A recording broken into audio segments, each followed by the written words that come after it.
Good morning, नमस्कार। Times now Bharat पर आप सभी का स्वागत है। ये बुलेटिन है न्यूज उदय, जिसमें मैं आपको तमाम बड़ी खबरों से रूबरू कराऊंगा।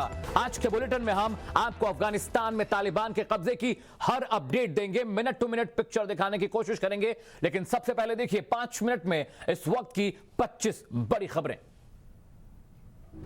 काबुल पर तालिबान ने किया कब्जा। अफगानिस्तान के राष्ट्रपति भवन में घुसे तालिबानी आतंकी। तालिबान के कमांडर की तरफ से जारी किया गया बयान। तालिबान ने बगराम एयरबेस और जेल पर भी कब्जा कर लिया है। सूत्रों के मुताबिक तालिबान ने जेल में बंद 5000 लड़ाकों को रिहा करवा लिया है। अफगानिस्तान के राष्ट्रपति अशरफ गनी ने देश छोड़ दिया है। अशरफ गनी के ताजिकिस्तान जाने की खबर है। अफगानिस्तान के उपराष्ट्रपति अमरुल्लाह सैलह ने भी देश छोड़ दिया है। अमेरिका, ब्रिटेन और जर्मनी ने काबुल में अपने दूतावास को बंद करने का फैसला कर लिया है। इन देशों का अपने नागरिकों को काबुल से निकालने के लिए रेस्क्यू ऑपरेशन जारी है। ब्रिटेन ने 3000 नागरिकों को निकालने के लिए 600 सैनिकों को काबुल भेजा है। अफगानिस्तान से भारतीयों को निकालने के लिए मोदी सरकार भी एक्शन में है। 129 भारतीयों को काबुल से दिल्ली लेकर एक एयर इंडिया की फ्लाइट पहुंची है। भारत सरकार ने रेस्क्यू ऑपरेशन के लिए C-17 ग्लोब मास्टर को स्टैंड बाय पर रखा है। मेघालय के गृह मंत्री लखन रिम्बुई ने अपने पद से इस्तीफा दे दिया है। लखन रिम्बुई ने स्वतंत्रता दिवस पर मेघालय में भड़की हिंसा के बाद ये फैसला लिया। मेघालय में हिंसा के बाद शिलोंग में कर्फ्यू लगा दिया गया है। सुरक्षा के लिहाज से सरकार ने ये कदम उठाया है। मेघालय के 4 जिलों में मोबाइल इंटरनेट सेवा पर फिलहाल रोक लगा दी गई है। तोड़फोड़ और आगजनी की खबरों के बाद मोबाइल इंटरनेट बंद किया गया। मेघालय में पूर्व विद्रोही नेता चेरिश स्टारफील्ड थांग्यू की मौत के बाद हिंसा भड़की थी। विरोध कर रहे लोगों ने मेघालय के मुख्यमंत्री कोडनाड सांगमा के निजी आवास पर पेट्रोल बम से हमला किया। चेरिश स्टारफील्ड थांग्यू नाम के उग्रवादी के समर्पण करने के बाद पुलिस ने एक मुठभेड़ के दौरान 13 अगस्त को उसे मार दिया था। उसके अंतिम संस्कार में सैकड़ों लोग काले रंग के झंडे के साथ पहुंचे।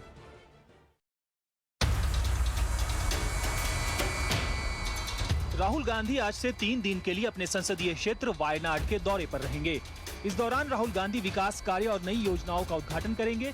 वायनाड दौरे को खत्म कर राहुल जम्मू जा सकते हैं। उत्तर प्रदेश में आज से बीजेपी की जन आशीर्वाद यात्रा शुरू हो रही है। केंद्रीय मंत्रिमंडल में यूपी से शामिल नए मंत्री इस दौरान जनता का आशीर्वाद लेंगे। यूपी विधानसभा सत्र से पहले मुख्यमंत्री योगी आदित्यनाथ ने आज सर्वदलीय बैठक बुलाई है। ये बैठक दोपहर 12 बजे विधानसभा में होगी। तृणमूल कांग्रेस 16 अगस्त को खेला होबे दिवस बंगाल के साथ साथ बीजेपी शासित राज्यों में भी मनाएगी। पार्टी इसे लेकर तैयारी कर रही है। दिल्ली के सीएम अरविंद केजरीवाल ने बड़ा ऐलान किया है। 27 सितंबर से दिल्ली में बच्चों को पढ़ाया जाएगा देशभक्ति का पाठ। 2 अक्टूबर से दिल्ली वालों के घरों तक भेजे जाएंगे योग शिक्षक।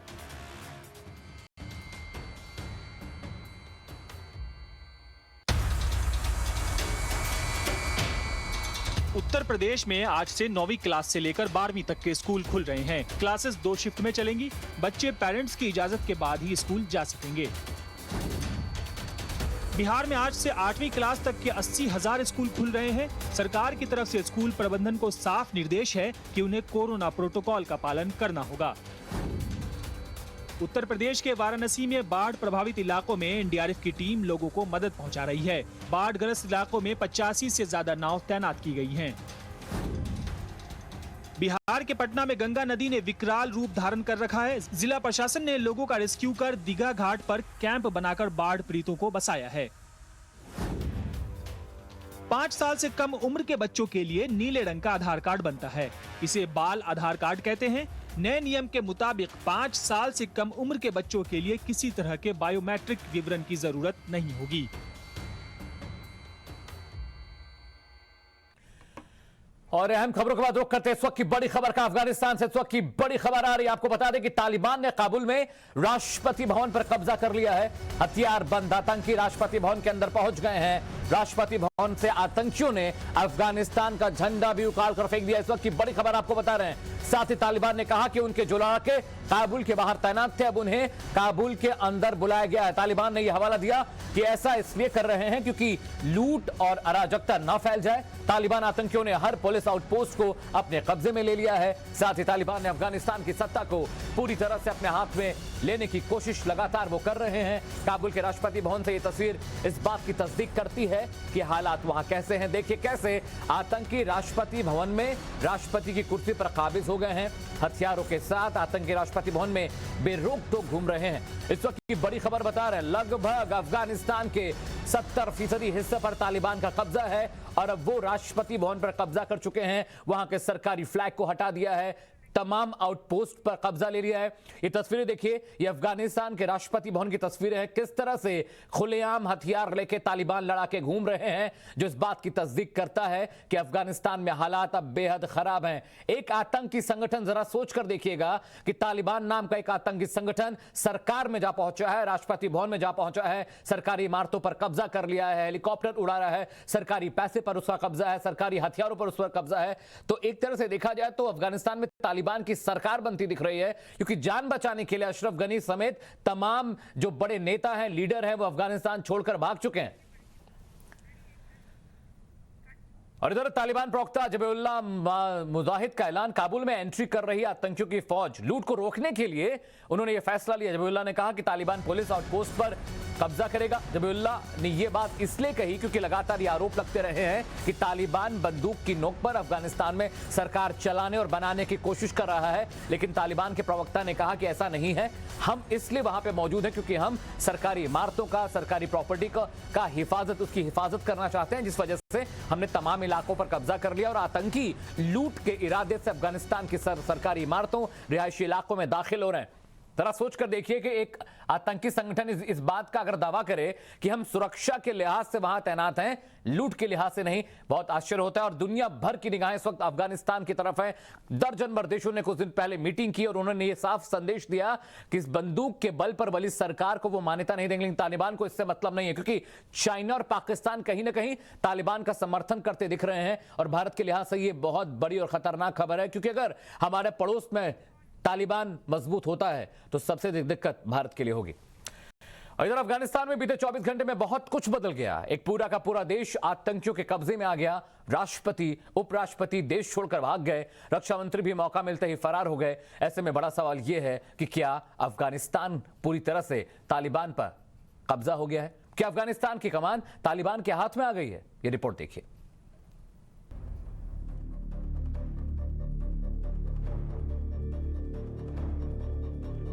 अफगानिस्तान से आई ये तस्वीरें काफी कुछ बयां कर रही हैं। ये राष्ट्रपति भवन की तस्वीर है। कल तक यहां राष्ट्रपति अशरफ गनी का राज था, लेकिन आज उनकी कुर्सी पर तालिबानी आतंकी काबिज हैं। तालिबान आतंकी हथियारों के साथ बेरोक टोक राष्ट्रपति भवन में घूम रहे हैं। और तो आतंकियों ने अफगानिस्तान के झंडे को भी उतारकर कोने में रख दिया है। ये तस्वीरें तस्दीक कर रही हैं कि अब अफगानिस्तान में तालिबान युग शुरू हो गया है। अफगानिस्तान की न्यूज एजेंसी टोलो न्यूज के मुताबिक यहां सत्ता हस्तांतरण की प्रक्रिया पूरी हो गई है और 20 साल बाद एक बार फिर अफगानिस्तान पर तालिबान का कब्जा हो गया है।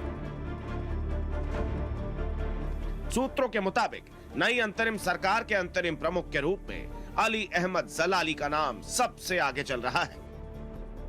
राष्ट्रपति भवन पर कब्जे के चंद घंटे पहले ही अशरफ गनी को अंदाजा हो गया था कि जल्द ही तालिबान आतंकी उन तक पहुंचने वाले हैं, लिहाजा उन्होंने देश ही छोड़ दिया। माना जा रहा है कि वो ताजिकिस्तान गए हैं। देश छोड़ने के बाद पूर्व राष्ट्रपति ने देश के नाम एक संदेश लिखा। प्रिय देशवासी, आज मैंने एक मुश्किल फैसला लिया है।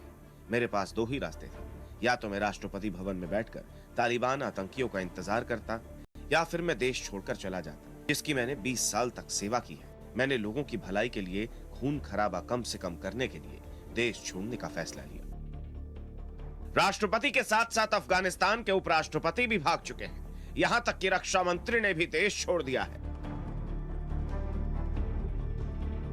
काबुल के लोगों को समझ नहीं आ रहा कि आखिर करना क्या है। जनता इस बात को लेकर परेशान है कि अगले कुछ घंटों में क्या होने वाला है, क्या बदलाव देखने को मिलेंगे। इधर अफगानिस्तान में मौजूद आंतरिक मंत्री ने नागरिकों को घरों में रहने के लिए कहा है। काबुल में रात 9 बजे से कर्फ्यू की घोषणा कर दी गई थी। अफगानिस्तान में सोमवार की सुबह तो हो गई, लेकिन साथ ही 20 साल पुराना अंधेरा लौट आया है। तालिबान का 20 साल पुराना राज वापस लौट आया है और अफगानिस्तान में शुरू हो गया है तालिबान युद्ध। Bureau report, times now, Navbharat. बीते 24 घंटे में क्या से क्या हो गया। पूरा का पूरा देश आतंकियों के कब्जे में चला गया। बम बंदूक के दम पर आतंकियों की टोली ने अफगानिस्तान पर कब्जा कर लिया। कैसे चीजें बदली, कैसे आतंकियों ने काबुल पर कब्जा किया, इसे समझने के लिए हमारी इस रिपोर्ट को देखिए।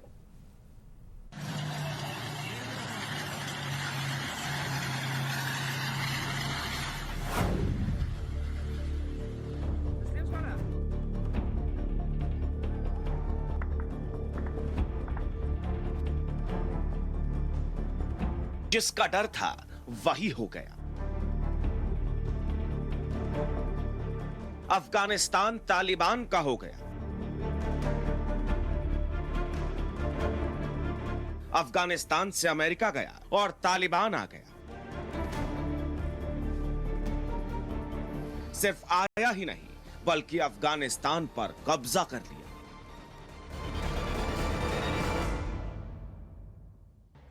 कल तक जो तालिबान काबुल के दरवाजे पर खड़ा था, वो महज 24 घंटे के अंदर काबुल के अंदर घुस गया। न सिर्फ काबुल में दाखिल हुआ, बल्कि राष्ट्रपति भवन पर कब्जा भी कर लिया। 24 घंटे पहले तक अफगानिस्तान के राष्ट्रपति अशरफ गनी ऐलान कर रहे थे कि अफगानिस्तान और काबुल को तालिबान के चंगुल में नहीं आने देंगे, उसे बचा लेंगे, पर ऐसा हो ना सका क्योंकि तालिबानी लश्कर काबुल के दरवाजे पर आकर डट गए। जैसे ही तालिबानी काबुल के सीमा पर पहुंचे, अफगान सरकार उनसे समझौता करने को तैयार हो गई। अफगानिस्तान के गृह मंत्री ने कहा, तालिबान काबुल पर हमला नहीं करने के लिए राजी हो गया है। वो शांतिपूर्ण तरीके से सत्ता का ट्रांसफर चाहते हैं और ये इसी तरह होगा। नागरिक अपनी सुरक्षा को लेकर निश्चिंत रहें। तालिबान ने भी बयान जारी करके कहा कि वो नागरिकों के सुरक्षा की गारंटी लेता है। तालिबान के प्रवक्ता जबीउल्लाह मुजाहिद ने कहा, तालिबान और अफगान सरकार में समझौते के लिए बातचीत जारी है ताकि सत्ता का ट्रांसफर सुरक्षित और शांतिपूर्ण तरीके से हो सके। काबुल में जान और माल का नुकसान नहीं होगा, किसी के सम्मान को ठेस नहीं पहुंचाया जाएगा। हमारे लड़ाके काबुल में दाखिल नहीं होंगे, वो काबुल के गेट्स पर ही डटे रहेंगे। इधर काबुल में पावर ट्रांसफर की बात चल रही थी, उधर बगराम एयरबेस और पुल चरखी जेल पर तालिबानियों ने कब्जा जमा लिया। तालिबान ने जेल से करीब 5000 कैदियों को छुड़ा लिया। पुल चरखी अफगानिस्तान की सबसे बड़ी जेल है। यहां ज्यादातर तालिबान के लड़ाके बंद हैं। हर बीतते मिनट के साथ अफगानिस्तान का संकट गहराता चला गया। आलम यह हो गया कि 15 अगस्त की तारीख को अफगानिस्तान को तालिबान के सामने सरेंडर करना पड़ गया। राष्ट्रपति देश छोड़ने को मजबूर हो गए। जो अधिकारी काबुल में मौजूद थे, उन्हें सरेंडर करना पड़ा। और देखते ही देखते महज 24 घंटे के अंदर जो तालिबान कल तक दहलीज पर दस्तक दे रहा था, अब वो पूरे देश की सत्ता पर काबिज हो गया है। अब सवाल यह है कि आखिरकार अफगानिस्तान को तालिबान से कौन बचाएगा? यह वो सवाल है जिसका जवाब फिलहाल किसी के पास नहीं है, क्योंकि ऐसा लग रहा है कि अमेरिका जैसे ताकतवर मुल्कों ने उसे तबाह होने के लिए अकेला छोड़ दिया। Bureau report, times now, Navbharat. Afghanistan को तालिबानी आतंकियों के हवाले छोड़कर वहां के प्रेसिडेंट रहे अशरफ गनी खुद भाग गए हैं। गनी समेत कई नेताओं ने देश छोड़ने पर अब सवाल उठ रहे हैं। काबुल में तालिबान के कब्जे से कुछ घंटे पहले तक भी राष्ट्रपति अशरफ गनी बार बार यही कह रहे थे कि वो तालिबान के खिलाफ आखिरी सांस तक लड़ेंगे, लेकिन अपने लोगों, अपने देश और अपनी जनता को मझधार में छोड़कर वो भाग निकले। जिस शख्स पर अपने देशवासियों की सुरक्षा की जिम्मेदारी थी, वो खुद तालिबान के कहर से कांप रहे अफगानिस्तान को छोड़कर सुरक्षित निकल गया। न्यूज़ रिपोर्ट के अनुसार अशरफ गनी देश छोड़कर काबुल से ताजिकिस्तान भाग गए हैं। सिर्फ पूर्व राष्ट्रपति ही नहीं, उपराष्ट्रपति के साथ ही उनकी सरकार में मंत्री रहे कई सांसद, राजनीतिक लोग और राजनयिकों ने भी देश छोड़ दिया है। अफगानिस्तान के कार्यवाहक राष्ट्रीय रक्षा मंत्री जनरल बिस्मिल्लाह मोहम्मदी ने अशरफ गनी और वरिष्ठ अधिकारियों के देश छोड़ने के बाद ट्वीट किया। उन्होंने हमारी पीठ के पीछे हमारे हाथ बांध दिए और मातृभूमि बेच दी। अमीर आदमी और उसके गिरोह को धिक्कार है। हालांकि इसके बाद खुद बिस्मिल्लाह मोहम्मदी भी अफगानिस्तान छोड़कर भाग गए। इससे पहले सुलह के लिए बनी हाई काउंसिल के अध्यक्ष अब्दुल्ला ने देश से भागने के लिए गनी की तीखी आलोचना की थी। इधर दिल्ली पहुंचे पख्तिया प्रांत के सांसद सैयद हसन पख्तियावा ने गनी के देश छोड़ने के सवाल पर मुस्कुराते हुए हामी भरी। सर, क्या अशरफ गनी ने देश छोड़ दिया? उन्होंने देश छोड़ दिया है तो Ashraf Ghani has also left the country. I think Ashraf Ghani, I don't know, but I think he left the country. हालांकि अशरफ गनी के ताजिकिस्तान जाने की खबरों के बीच उनकी सफाई भी सामने आई है। गनी ने अपना देश छोड़ने, तालिबान के सामने घुटने टेकने समेत कई आरोपों को लेकर सोशल मीडिया पर बयान जारी किया है और तालिबान पर निशाना साधते हुए उन्होंने कहा, आज मुझे एक मुश्किल फैसला करना था। या तो मैं सशस्त्र तालिबान जो महल यानी कि राष्ट्रपति भवन में दाखिल होना चाहते थे उनके सामने खड़ा हो जाऊं, या फिर अपने प्यारे मुल्क जिसकी बीते 20 सालों से मैं सुरक्षा कर रहा था, उसके लिए मैंने अपनी ज़िंदगी खपा दी, उसे छोड़ दूं।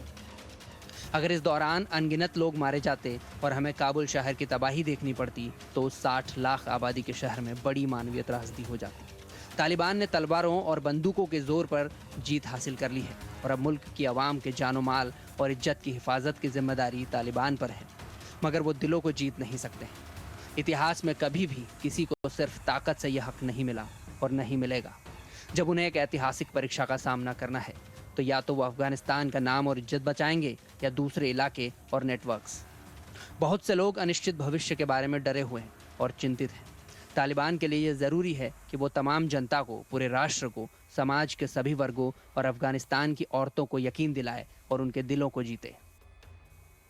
वो अफगानिस्तान के भविष्य को लेकर योजना बनाएं और उसे जनता को बताएं। मैं हमेशा अपने मुल्क और कौम की बेहतरी और तरक्की के लिए काम करता रहूँगा। अब जिस तरह के हालात हैं उसके बाद अशरफ गनी क्या फिर अफगानिस्तान लौटेंगे? 20 साल बाद अफगानिस्तान में लौटे तालिबान राज में क्या होगा? इन सवालों के जवाब तो आने वाला वक्त ही बताएगा।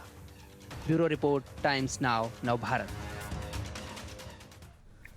अब बड़ा सवाल यह है कि अफगानिस्तान में जो कुछ हो रहा है अब उस पर किसका कब्जा होगा, किसका कंट्रोल होगा। इधर अफगानिस्तान से जुड़ी एक बहुत बड़ी खबर आ रही है। अमेरिका के पूर्व राष्ट्रपति डोनाल्ड ट्रंप ने निशाना साधा है जो बाइडेन पर। उन्होंने कहा कि इतिहास में अमेरिका की हार का गुनहगार अगर कोई होगा तो जो बाइडेन होंगे। ऐसा पहली बार है कि अमेरिका ने इतनी बड़ी हार झेली है, क्योंकि जो बाइडेन ने राष्ट्रपति बनने के बाद ही इस बात का ऑर्डर दिया था कि अमेरिकी जो सैनिक है वो अफगानिस्तान से बाहर निकाले जाएंगे। और लगातार बीते 1 महीने से लगातार टुकड़ों में, हिस्सों में अमेरिकी सैनिक लगातार अफगानिस्तान छोड़ रहे हैं। और डोनाल्ड ट्रंप जो कि अमेरिका के पूर्व राष्ट्रपति थे, उन्होंने आरोप लगाया है कि यह फैसला अमेरिका के लिए बहुत बड़ी हार है और लगातार हालात खराब होंगे अफगानिस्तान में और उसका जिम्मेदार अगर कोई होगा तो वह अमेरिका होगा।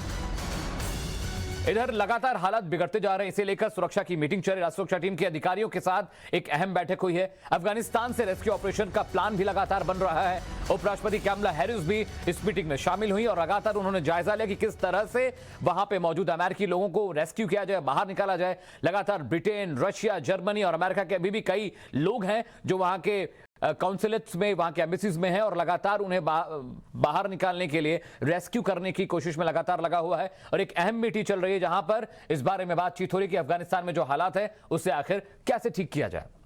और इधर अफगानिस्तान में तालिबान के कब्जे के बाद दुनिया भर के देश अपने लोगों को निकालने के लिए ऑपरेशन तेज कर चुके हैं। अमेरिका भी अपने लोगों को निकालने में जुटा है। रविवार को काबुल में अमेरिकी दूतावास के पास चिनूक हेलीकॉप्टर उतरा। बताया जा रहा है कि निकलने से पहले अमेरिका ने दूतावास में मौजूद जरूरी दस्तावेजों को आग के हवाले कर दिया। ये रिपोर्ट देखिए। काबुल के आसमान में चिनूक, अमेरिका ने चलाया रेस्क्यू ऑपरेशन। अमेरिकी दूतावास से लोगों को निकाला। काबुल के आसमान में चक्कर लगाता यह अमेरिका का लड़ाकू विमान चिनूक, जो अफगानिस्तान में फंसे अमेरिकी नागरिकों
बेतहाशा बढ़ती ताकत के बीच पूरी दुनिया खौफजदा है। तालिबान पहले से ज्यादा ताकतवर दिखाई दे रहा है। अब वो एक पूरी प्लानिंग के तहत अफगानिस्तान के 65% हिस्से पर कब्जा कर चुका है। ऐसे में बड़ा सवाल ये कि जिस तालिबान को अमेरिका 20 सालों में कंट्रोल नहीं कर पाया, अब दुनिया उसका मुकाबला कैसे करेगी? तालिबान अब अफगानिस्तान का बादशाह। दुनिया कैसे करेगी इस आतंकी आफत का सामना? अमेरिका भारत के लिए तालिबान बनेगा मुसीबत। अमेरिका और यूरोपीय संघ के प्रतिनिधियों के साथ भारत और चीन समेत 12 देशों ने फैसला किया है कि वो अफगानिस्तान में बंदूक के सहारे आने वाली किसी भी सरकार को मान्यता नहीं देगी। लेकिन क्या इससे तालिबान को कोई फर्क पड़ेगा? अफगानिस्तान में बिगड़ते सुरक्षा हालात पर कतर की राजधानी दोहा में एक बैठक हुई।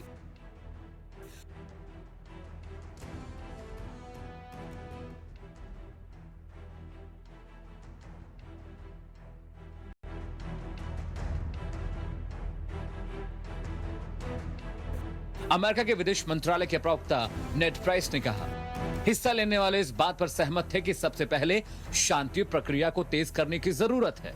इस बात पर भी सहमति बनी कि हिस्सा लेने वाले सभी देश सैन्य बल के जरिए बनने वाली किसी भी सरकार को मान्यता नहीं देंगे। Of course, we continue to attach huge importance to human rights, to equalities. Think of everything that the UK has helped to achieve over the last 20 years, the sacrifice of that mission. A lot of women and girls were educated thanks to the efforts of the UK. Human rights, equalities were promoted and protected in a way that Afghanistan hadn't seen before. Of course, we don't want to see that thrown away. And what we're trying to do now is to concert the rest of the like-minded around the world, of whom there are a great many, to make sure that we don't prematurely, bilaterally recognize a new government in Kabul without forming a common view and setting the same conditions about how that government should behave. Afghanistan में तालिबान एक के बाद एक अहम शहरों पर कब्जा करता जा रहा है और हेरात और कंधार जैसे बड़े शहर भी अब तालिबान के नियंत्रण में हैं। कंधार अफगानिस्तान का दूसरा बड़ा शहर है और 90 के दशक में तालिबान का गढ़ रह चुका है। एक बार फिर सामरिक नजरिए से अहम शहरी इलाके विद्रोहियों के पास हैं। Вакуум власти, конечно, сказывается. В городе постреливают, ходят вооруженные мародеры, доносится запах гари. Но сказать, что произошло обрушение ситуации, нельзя. Здесь и раньше почти все взрослое население, да и многие подростки имели на руках оружие, и в городе было неспокойно. अमेरिका के अफगानिस्तान छोड़ने के कुछ हफ्तों के भीतर ही अफगानिस्तान की मौजूदा सरकार कमजोर पड़ गई है। अफगानिस्तान में अमेरिकी दूतावास ने एक सुरक्षा अलर्ट जारी किया, जिसमें अमरीकियों से तुरंत अफगानिस्तान छोड़ने के लिए कहा गया है। Wir sind darauf eingerichtet, auf alle auch extremen Lagen, und unser Ziel ist es, dass wir, solange es die Möglichkeiten vor Ort erlauben, so viele Menschen wie möglich aus Afghanistan rausbringen werden. Wir werden dazu auch die Transportflugzeuge, den A400M. एक महीने पहले अमेरिकी राष्ट्रपति Joe Biden ने अफगानिस्तान से अमेरिकी सेना को वापस बुलाने के फैसले को सही ठहराते हुए कहा था कि जी हां, लगातार हम आपको अपडेट दिखा रहे हैं अफगानिस्तान में तालिबान किस तरह से लगातार कब्जा करता जा रहा है। हर एक अपडेट है, एक तस्वीर आपको बताएंगे। वक्त एक छोटे से ब्रेक है, ब्रेक के बाद लौटेंगे तो कुछ और खबरें आपके लिए तैयार हैं।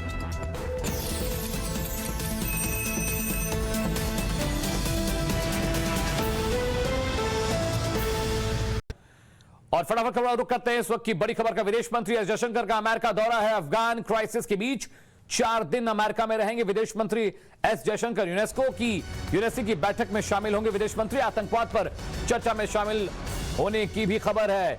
2 उच्च स्तरीय कार्यक्रमों की अध्यक्षता भी करेंगे। बड़ी खबर आपको बता रहे हैं, अफगानिस्तान क्राइसिस के बीच भारतीय विदेश मंत्री एस जयशंकर अमेरिका के दौरे पे होंगे और तमाम अहम बातों पर चर्चा होगी, मीटिंग होगी, मुलाकात होगी और फोकस होगा आतंकवाद के मुद्दे पर, क्योंकि जिस तरह से अफगानिस्तान में हालात बदल रहे हैं, ऐसे में इसका सीधा असर एशियन सबकॉन्टिनेंट पर पड़ेगा।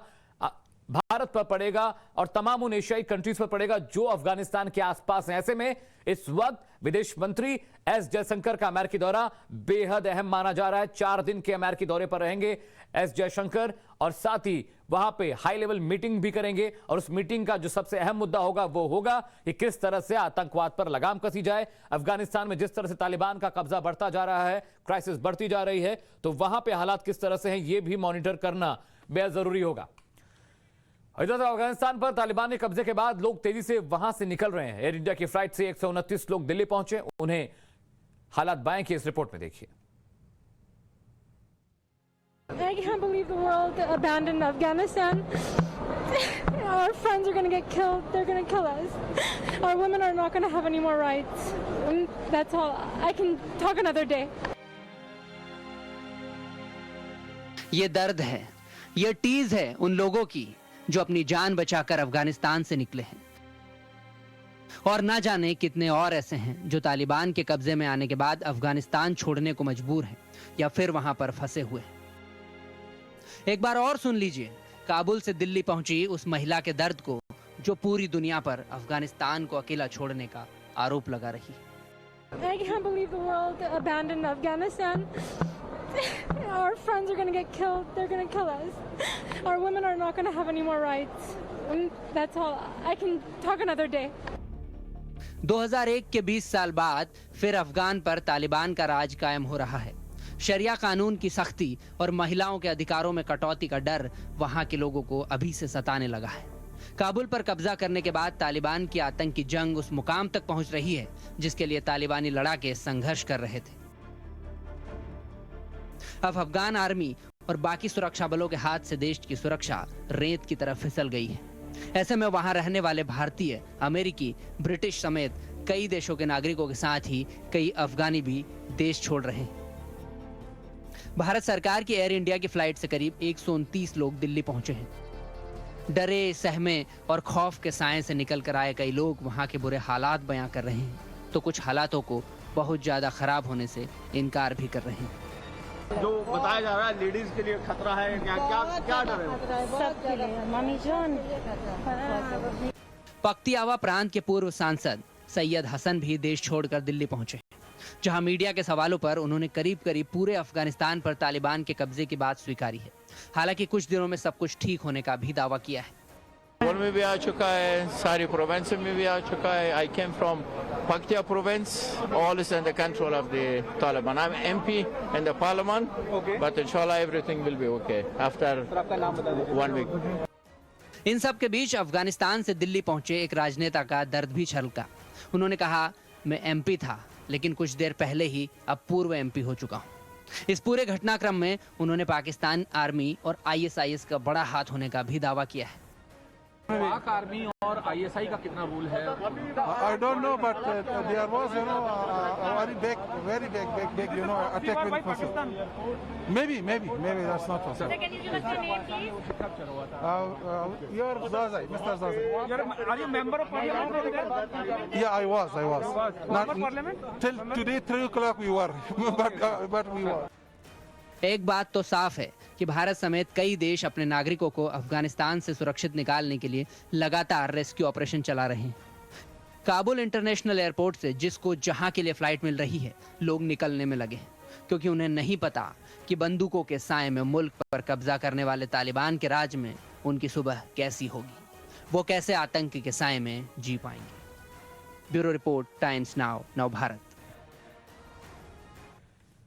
4 महीने, बस इतना ही वक्त लगा अफगानिस्तान का नक्शा बदलने में। बस 4 महीने लगे अफगानिस्तान को 20 साल वापस ले जाने में। देखिए आखिर कैसे अमेरिका के जाते ही तालिबान ने दोबारा से सिर उठाया और अब पूरे देश पर कब्जा कर लिया।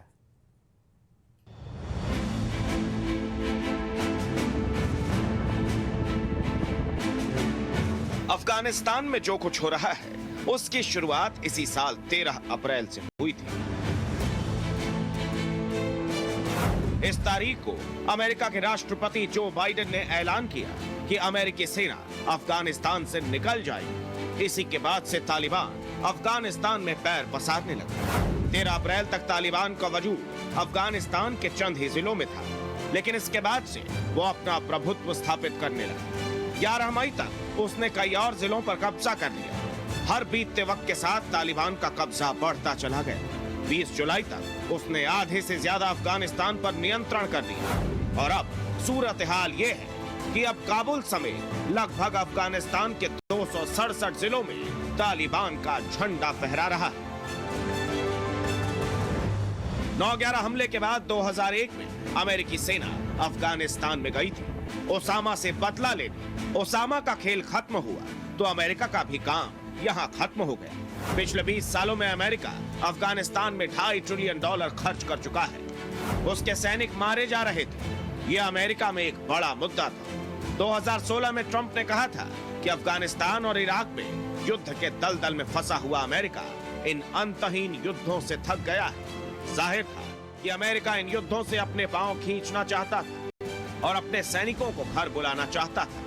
साथ ही युद्ध में फंसे उन देशों पर उनकी युद्ध की समस्याओं को हल करने की जिम्मेदारी डालना चाहता था। आखिरकार अमेरिका और तालिबान के बीच दोहा में फरवरी 2020 में समझौता हुआ। अमेरिका 11 सितंबर 2021 तक अफगानिस्तान में अपने सैनिकों को हटाने को राजी हुआ। तालिबान अमेरिकी सैनिकों पर हमले बंद करने को तैयार हुआ।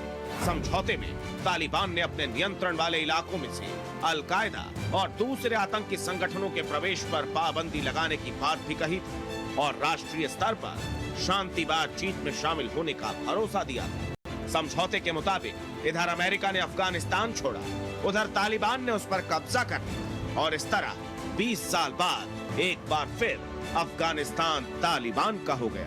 Bureau report, times now, Navbharat. और अफगानिस्तान में तालिबानी सत्ता के मजबूत होते गढ़ में चीन ने एक बार फिर से यू टर्न लिया है।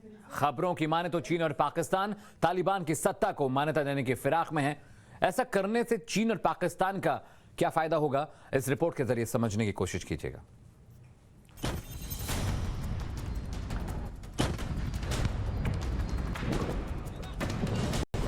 अफगानिस्तान में तालिबान के खूनी खेल की कड़ी निंदा हो रही है, लेकिन चीनी ड्रैगन और उसका आयरन ब्रदर पाकिस्तान तालिबानी शासन को मान्यता देने के लिए तैयार है। चीन के इस दावे से अमेरिका और बाइडेन प्रशासन को तगड़ा झटका लग सकता है, जो तालिबानी हिंसा के जवाब में उसके खिलाफ बेहद कड़े प्रतिबंध लगाने की योजना बना रहे हैं। हालांकि चीन सार्वजनिक रूप से तालिबान पर शांति समझौते के लिए दबाव बना रहा है। अमेरिकी खुफिया सूत्रों के हवाले से कहा गया कि चीन गनी सरकार और तालिबान के बीच समझौता चाहता है, लेकिन चीन के नए सैन्य और खुफिया आकलन के बाद कम्युनिस्ट पार्टी के नेता अब अफगानिस्तान की जमीनी हकीकत को देखते हुए तालिबान के साथ औपचारिक रिश्ते शुरू करने को तैयार हो गए हैं। चीन ने यह पाला ऐसे वक्त पर बदला है जब तालिबान ने खूनी हमले करते हुए कंधार समेत देश के ज्यादातर बड़े शहरों पर कब्जा कर लिया है। अब तालिबान आतंकी बहुत तेजी से देश की राजधानी काबुल की ओर बढ़ रहे हैं और इसके कुछ हिस्सों पर कब्जा भी कर चुके हैं। तालिबान के कब्जे में अब अफगानिस्तान से लगती चीन की सीमा भी है। चीनी दांव से अब अमेरिका की तालिबान पर कतर में दबाव डालने की रणनीति भी फेल साबित हो रही है। व्हाइट हाउस के प्रवक्ता ने कहा, अगर तालिबान चाहता है कि उसे अंतर्राष्ट्रीय मान्यता मिले तो उनके इन कदमों से उसे मान्यता नहीं मिलने जा रही है। उन्हें यही ऊर्जा शांति प्रक्रिया में लगानी चाहिए जैसा वो अन्य अभियान में लगा रहे हैं। हम तालिबान से कड़ाई और अनुरोध करते हैं कि वो ऐसा ना करे। चीन ने पहले ही तालिबान के साथ समझौता कर रखा है, वो उइगर विद्रोहियों को अपनी सीमा में जगह नहीं देंगे। चीन ऐसा क्यों कर रहा है, अब वो समझिए। अफगानिस्तान में अगर स्थिरता आती है तो चीन वहां के 1 ट्रिलियन से ज्यादा के प्राकृतिक संसाधनों का इस्तेमाल अपने फायदे के लिए करेगा। अमेरिका की हालिया खुफिया रिपोर्ट में कहा गया कि चीन की अफगानिस्तान के आर्थिक संसाधनों में दिलचस्पी काफी बढ़ गई है। इसी वजह से वो अफगान सीमा तक अपनी रोड के निर्माण को तेज करना चाहता है। चीन की नजर अफगान खदानों पर है, जहां पर सोना, तांबा और कई कीमती मेटल्स छुपे हुए हैं। Bureau report, times now, Navbharat.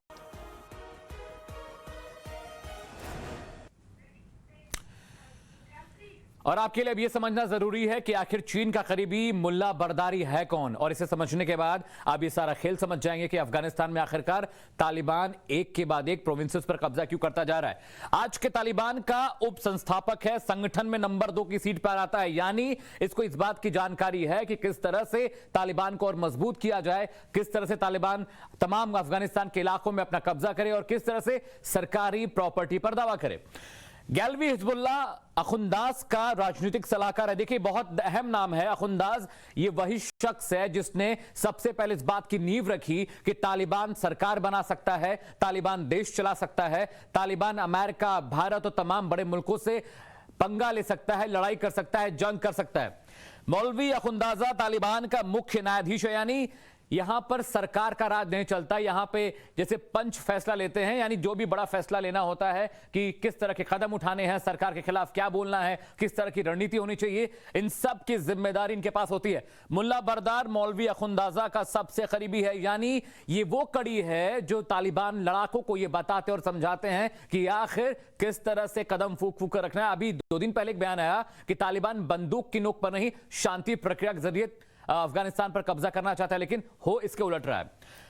दोहा बातचीत में बरदार की सबसे अहम भूमिका है। अभी कुछ दिन पहले दोहा बातचीत हुई, वहां रशिया, अमेरिका, तमाम मुल्क थे और वहां यही बात निकल कर आई थी कि अगर आप देश चलाना चाहते हैं तो सबसे पहले आपको बंदूक छोड़नी होगी। लेकिन तालिबान ने साफ कह दिया कि बंदूक छोड़कर काम नहीं होगा, क्योंकि अगर बंदूक छोड़ी तो अमेरिका, रशिया, भारत जैसे मुल्कों का भरोसा नहीं है, क्योंकि 20 साल तक अमेरिका वहां रहा और पूरी कोशिश करता रहा कि आखिर कैसे तालिबान को अफगानिस्तान से साफ किया जा सके, लेकिन वो हो नहीं पाया। अब चीन का करीबी मुल्ला बरदार को 28 जुलाई 2021 को मुल्ला बरदार की चीन के विदेश मंत्री से मुलाकात हुई। मतलब बातचीत का सिलसिला इस तरह का है कि राजनीतिक जो गलियारे हैं वहां इनकी पहुंच है, पैठ है, एक्सेस है, और ये उसी तरह बिहेव करते हैं जैसे कि किसी देश का राजनीतिक नेता।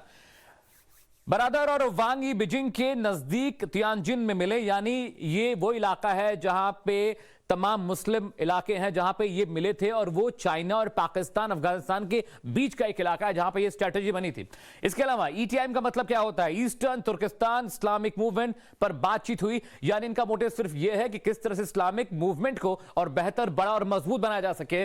ETIM को अफगानिस्तान से खदेड़ने पर बरदार और वांग यी के बीच सहमति बनी थी। देखिए, जब सरकार बनानी होती है तो एक दिमाग, एक मस्तिष्क के लोगों की जरूरत होती है, और यही करने की कोशिश में ये भी थे। मुल्ला बरदार ने चीन को अपना भरोसेमंद दोस्त बताया है, और ये यू टर्न का मतलब क्यों है? क्योंकि अफगानिस्तान में बहुत सारा खनिज है, पत्थर है, तेल है, जिसका यूज चाइना करना चाहता है, इसीलिए वो यू टर्न ले रहा है और तालिबान को मान्यता देने की कोशिश कर रहा है। कंधार में पला पाकिस्तान फंडेड सुन्नी मदरसे में शिक्षा। देखिए, हिस्ट्री बहुत नई नहीं है। पाकिस्तान यही काम करता है, वहां पे पढ़ाई के नाम पे आतंकवाद का कहरा पढ़ाया जाता है, और एक तरह से वहां पे पाकिस्तान में आतंकवाद की खेती होती है, और काम यही कराया जाता है कि आप आसपास के जो मुल्क हैं वहां आतंकवाद फैलाया जाए और वहां पे मनमानी की जाए। 70 के दशक में सोवियत संघ के खिलाफ विद्रोही बना, यानी 70 का दशक वो दशक है जब पहली बार पाकिस्तान के आसपास तालिबान, लश्कर जैसे आतंकी संगठनों ने उठना शुरू किया था। मुल्ला उमर का बेहद करीबी, तालिबान का चीफ लड़ाका। मुल्ला उमर का करीबी होने का मतलब है कि तालिबान के हर राज को जानता है। मुल्ला उमर तालिबान का सबसे पहला लीडर था जिसने अमेरिका के खिलाफ जंग छेड़ी थी। 90 के दशक में तालिबान के स्ट्रेटेजिस्ट कोर में शामिल हुआ, यानी किस तरह से हमला करना है, किस तरह से स्ट्रेटेजी बनानी है, क्या बातें कहनी है, क्या बातें नहीं कहनी है, इन तमाम चीजों का जो नियंत्रण था, जो कंट्रोल था, वो इसके पास था। 2001 में तालिबान की हार के बाद छोटे गुट का कमांडर बना। देखिए, तालिबान में 2 फाड़ इसलिए हुआ था क्योंकि एक गुट चाहता था कि अमेरिका के खिलाफ जंग की जाए, और एक गुट यह चाहता था कि अमेरिका से जंग न हो, क्योंकि वो एक मजबूत कंट्री है और उसके खिलाफ अगर जंग करते हैं तो तालिबान का नुकसान होगा। पाकिस्तान अफगान बॉर्डर के पास छिपकर ऑपरेशन चलाया गया, क्योंकि जिस वक्त अमेरिका ने ऑपरेशन चलाया था, अफगानिस्तान के अलहदा इलाकों में लगातार बमबारी हो रही थी, शेलिंग हो रही थी, तो इन्हें पता था कि अगर अमेरिका से आमने सामने की जंग नहीं हो सकती, इसलिए ये छिपकर अपनी रणनीति बनाते थे और उसको अंजाम देते थे। 2010 में पाकिस्तान में ही गिरफ्तार किया गया। गिरफ्तारी का भी बहुत बड़ी कहानी इसके पीछे है। 2018 में क्वेटा की जेल से पाकिस्तान ने रिहा करने की वजह यह थी कि यह पाकिस्तानी सरकार को फंडिंग किया करता था, और पाकिस्तान को जहां पैसा मिलता है पाकिस्तान उस ओर देखता है। अमेरिकी दबाव में पाकिस्तान से सीधा कतर भेजा गया। इसलिए कतर भेजा गया क्योंकि अमेरिका पाकिस्तान को फंडिंग करता है, और इस वजह से इसको वहां से हटाया गया ताकि अमेरिकी दबाव ना बने। दोहा में तालिबान के पार्टी ऑफिस का चीफ है। अब समझिए कि आतंकी संगठन के आतंकी को दोहा जैसे इलाके में पार्टी ऑफिस का चीफ बना दिया जाता है। दोहा में तालिबान के पार्टी ऑफिस चीफ बनने के बाद इसने लगातार अमेरिकी सरकार से बात करने की कोशिश की। इसने कई बार पाकिस्तान से बात की, और उसने एक बात साफ कह दी कि तालिबान बातचीत के रास्ते को समझता है, लेकिन नियम हम बनाएंगे, रूल हम बनाएंगे, और कैसे राज करना है इसका फैसला भी हम करेंगे।